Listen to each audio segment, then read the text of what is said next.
14 దళాలు 10 దళాలు 10 దళాలు ఉన్నాయి కదా. ఈ 3 ఏం చేస్తాయంటే భువనేశ్వరి దేవి పరిపాలిస్తుంది. భువనేశ్వరి అమ్మవారు ఏంటంటే మనలో ఉన్న ఒక్కొక్క లోపాన్ని మనకే తెలుసుకుని మనమే తొలగించుకునేటట్టు చేసి మన ఏం చేస్తుంది అంటే మన ఎదగడం. ఇప్పుడు చూడండి, పర్సనాలిటీ డెవలప్మెంట్ లేకపోతే క్యారెక్టర్ అని అంటారు కదా. ఆ క్యారెక్టర్ ఏదైతే ఉందో అది పర్సనాలిటీ అనేది అక్కడే పెరుగుతుంది.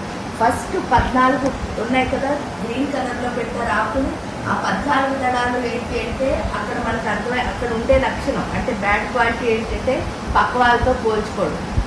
ఈ పోల్చుకోవడం వల్ల ఏమవుతుంది అంటే మనం ఎదగట్లేదు, మన పక్కన ఉన్న వాళ్ళు కూడా ఏం చేస్తున్నాం, వాళ్ళు ఏమైనా ఎదుగుదాం అనుకున్నారు అనుకోండి, వాళ్ళకి ఒకసారి వెనక్కి లాగుతూ ఉంటాం అనమాట. అక్కడికి వెళ్ళిన తర్వాత ఈ కంపారిజన్ అన్నది ఎంత తప్పో మనకు అర్థమవుతుంది. ఎందుకు అని అంటే ఈ సృష్టిలో 5 వేళ్ళే ఒకలా లేవు కాబట్టి ఎవరు ఇండివిజువల్గా వాళ్ళ లోపల స్ట్రెంగ్త్ ఏంటో వాళ్ళు తెలుసుకునేటట్టు మనం అంటే చాలామంది కంపేర్ చేసుకోవడం వాళ్ళు ఏం చేస్తారు, అందరితో కాంపిటేట్ అవుతూ ఉంటారు. ఆ కాంపిటీషన్ ఏమవుతుంది అని అంటే పైగా ఇది ఏమిటాం కాంపిటేటివ్ వరల్డ్ అండి అంటాం.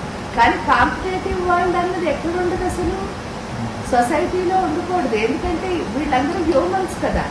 హ్యూమన్స్ అంటే ఏంటి, హ్యుమానిటీ ఉండాలి. అంటే మానవులకి ఏముండాలి, మానవత్వం ఉండాలి. ఆ మానవత్వం లేకుండా మనం ఏం చేస్తున్నాం, రాక్షసుల్లాగా జంతువుల్లాగా ఒకరితో ఒకరు పోటీ పడుతున్నాం. అక్కడ అది అర్థమవుతుంది. అది ఎలా అర్థమవుతుంది అంటే 14 త్రికోణాలు 14 భువనాలు. ఆ భువనాలు 14లో భూమాతకి ఏంటి, ఏ భువనానికైనా సరే ఒక శక్తి ఒక జ్ఞానం ఉంటాయి. ఇక్కడ ఈ మదర్ ఎర్త్కి ఏముంది అంటే గ్రావిటేషనల్ ఫోర్స్, అంటే నేర్చుకో ప్రతిదాన్ని యాక్సెప్ట్ చేయడం అనమాట. అంటే ప్రకృతిలో జ్ఞానం అంతా ఎవరి లోపల నింపుకోవాలి, మన లోపల నింపుకోవాలని చెప్తోంది భూమి. రెండోది ఏంటంటే ఇక్కడ పేషెన్స్, అంటే ఓర్పుగా నేర్చుకుంటే పైకి ఎదుగుతామని భూమి చెప్తోంది. అలాగే మిగతా 13 భువనాలకి కూడా 13 శక్తులు 13 జ్ఞానాలు ఉంటాయి. అక్కడికి వెళ్ళి ఎప్పుడైతే ఆ శక్తుల్ని జ్ఞానాన్ని మన లోపలికి తెచ్చుకోవడం ద్వారా మనకి ఏమర్థమవుతుంది అంటే వీళ్ళందరినీ చూడటం నా బలహీనత, నన్ను నేను చూసుకోవడం ఏమిటి నా స్ట్రెంత్ అని అర్థమవుతుంది. ఎప్పుడైతే మనం చూసుకోవడం మొదలు పెడతామో, ఎందువల్ల అంటే ఇద్దరు ఒక పని చేస్తున్నా ఎప్పుడు కంపేర్ చేసుకోకూడదు. అంటే ఇద్దరు 10th క్లాసే చదువుతున్నారు అనుకోండి, 2 కంపేర్ ఎందుకు చేయకూడదు అంటే నేను నా బుక్ మారేసి ఆ బుక్లోకి ఎప్పుడు చూస్తున్నానో దాన్ని ఏమంటారు, డీవియేషన్ అంటారు. నా బుక్లోకి నేను ఎప్పుడు చూస్తున్నానో దాన్ని ఏమంటారు, ఫోకస్ అంటారు. ఆ ఫోకస్ ఉండాలి తప్ప డీవియేషన్ ఉండకూడదు. ఇద్దరు ఒకే పని చేస్తున్నా మనకి వాళ్ళతో కంపారిజన్ లేదు అసలు. ఎందుకంటే నా ఇండివిజువల్ స్ట్రెంగ్త్ ఏంటో నేను తెలుసుకోవడం. అక్కడికి వెళ్ళిన తర్వాత భువనేశ్వరి దేవి మనలో ఉన్న లోపాలేంటి, మన స్ట్రెంగ్త్ని ఎలా పెంచుకోవాలి నేర్పిస్తుంది.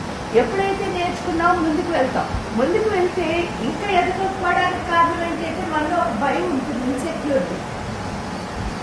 ఎప్పుడు ఏంటంటే మనం ఎవరో ఒకరు చాట్ని బతకాలని ట్రై చేస్తూ ఉంటాం, ఎందుకంటే భయం వల్ల. ఆ భయం ఏమిటి అంటే వీళ్ళెవ్వరికి నేను దొరకకూడదని ఎస్కేప్ అవుతాం, అంటే ఎస్కేపిజం. ఈ ఎస్కేపిజంలో వీళ్ళందరితో ఎస్కేప్ అవ్వకుండా ఎవరినెవరు ఎస్కేప్ అయిపోతున్నారు నాకు తెలియట్లేదు. ఇప్పుడు మీ వెనకాలండి నేను మిమ్మల్ని తోస్తూ నేను అనుకున్నప్పుడు నిజంగా మిమ్మల్ని అందులో ఇరికిచ్చినట్ట, నేను ఇరుక్కున్నట్ట. నేనేం చేశాను, నన్ను నేను బంధించేసుకుంటున్నా. మీ వెనకాల ఉన్నాననుకున్నా అంటే వీళ్ళెవ్వరికి మనం ఎస్కేప్ అవ్వట్లేదు. ఇక్కడ ఎవ్వరూ ఇన్సెక్యూరిటీ, వీళ్ళందరూ నా సెక్యూరిటీ. అలాంటిది నేను వాళ్ళని చూసి ఏం ఫీల్ అవుతున్నాను, ఇన్సెక్యూరిటీ ఫీల్ అవుతున్నారు. ఎందువల్ల అది అక్కడికి వెళ్ళిన తర్వాత అమ్మవారు చెప్పి మనలో ఉన్న భయం ఎలా పోతుంది అని నేర్పిస్తుంది. ఎందుకు భయం పోవాలి అంటే మనం పుట్టినప్పుడు ఏమవుతుంది అంటే అమ్మ కడుపులోంచి బయటకు వస్తున్నాం. ఈ అమ్మ కడుపులో ఉండగా ఏమైంది, చిన్న పొట్ట చీకటి. ఈ చీకట్లో చిన్న పొట్టలో రక్తం మాంసం మురికి వాసనలు అన్ని పొట్టలో ఇన్ని ఉండగా కూడా హాయిగా ఉన్నామంటే నాకే ఎవరున్నారు, అమ్మ ఉంది. తీరా బయటకు రాగానే ఫస్ట్ కట్ చేసింది అమ్మకి బిడ్డకి ఉన్న కార్డే. ఎప్పుడు కట్ చేశారు, వచ్చిన ప్రదేశం లోపల ప్లేస్లో చిన్నది కాదు, చాలా పెద్దగా ఉంది.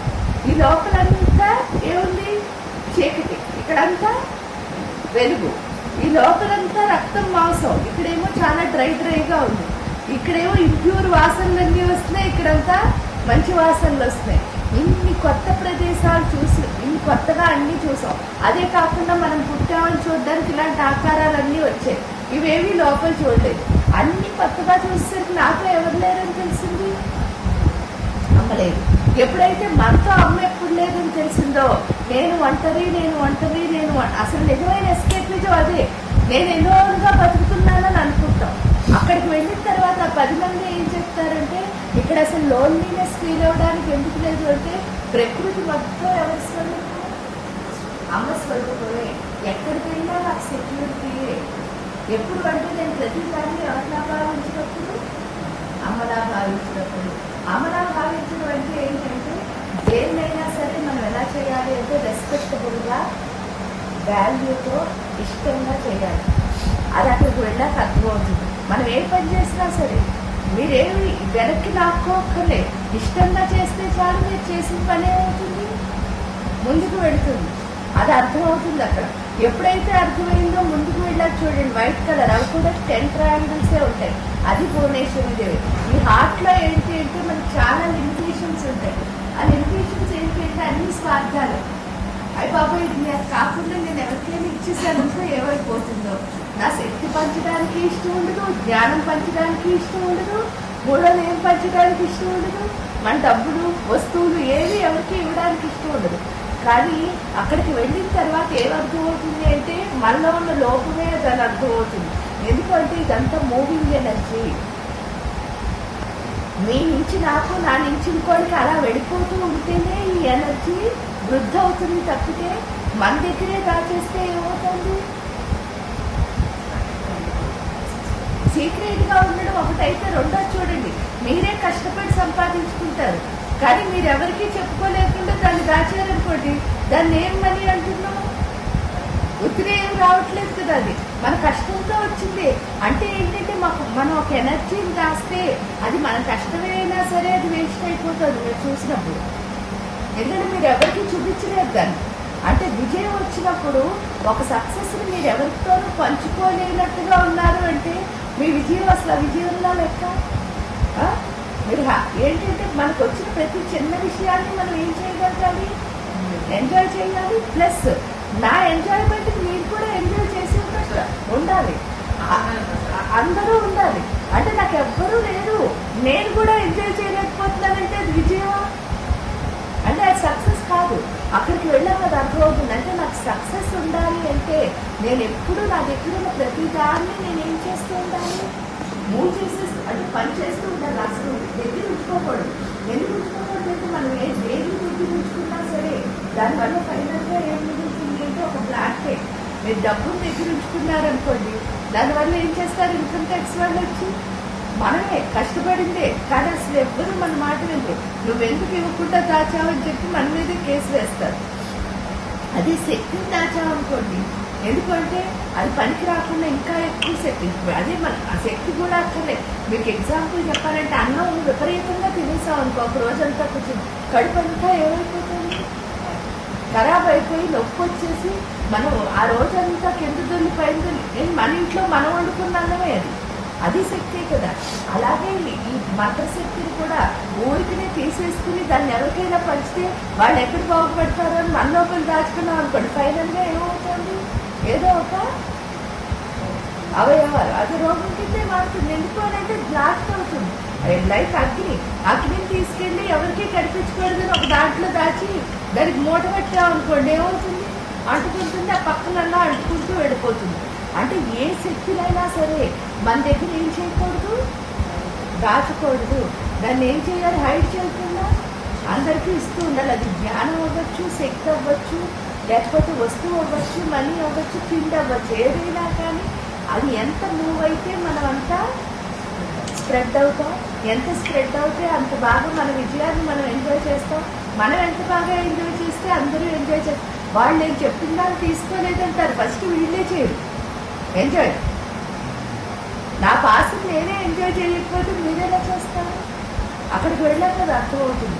అది ఎప్పుడు అర్థమైందో మిగతా 3 ఏంటి అంటే బాలా త్రిపుర సుందరి. ఫస్ట్ ప్రాణశక్తిని సంపాదించుకున్నాం. రెండోది ఏంటి అంటే మనలో ఉన్న లోపాలన్నింటినీ తొలగించుకుని మనం ఎదగడం మొదలుపెట్టాం. ఈ ఎదగడం మొదలుపెట్టిన మనకి ఏం కావాలి అంటే ఏమున్నా సరే ఇది స్ట్రాంగ్గా లేకపోతే మాత్రం మనం ఎప్పుడూ ఏమవుతూ ఉంటాం, పడిపోతూనే ఉంటాం.